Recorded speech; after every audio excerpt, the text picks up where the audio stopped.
Hello, welcome to my workshop. Today I want to talk to us about a series of verses on a topic that is kind of near and dear to my heart. So let's just dive right into this, as this is going to be a lot for a short amount of time.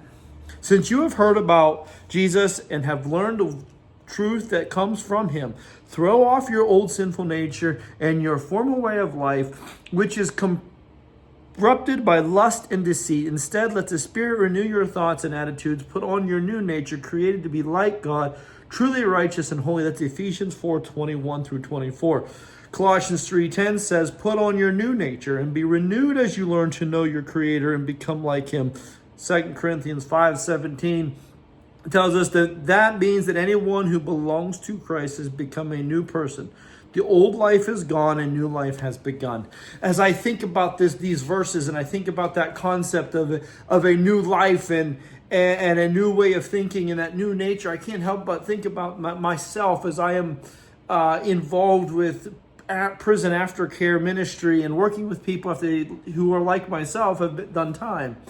And so as this has happened, one of the things I see over and over again is people they go to prison, they give their heart to Jesus, but when they get out of prison, they go back to their old neighborhood, they go back to their old life, their old way of thinking, their old habits.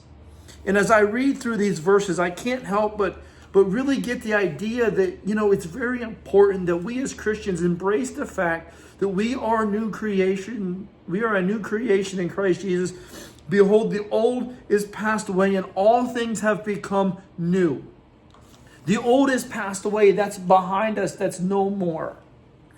You and I must realize, though, that this is not an overnight process. This doesn't just happen as soon as we give our life to Jesus Christ, because Colossians 3 tells us to put on the new nature and be renewed as you learn to know your Creator and become like him.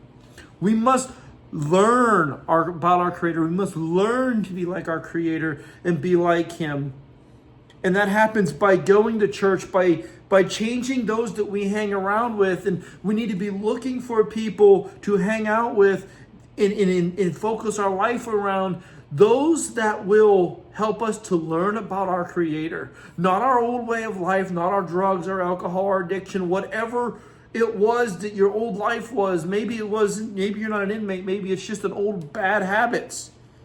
If you want rid of those things, you want that new creation in Christ Jesus, you got to change your neighborhood and put your focus on Jesus and center yourself with people like him.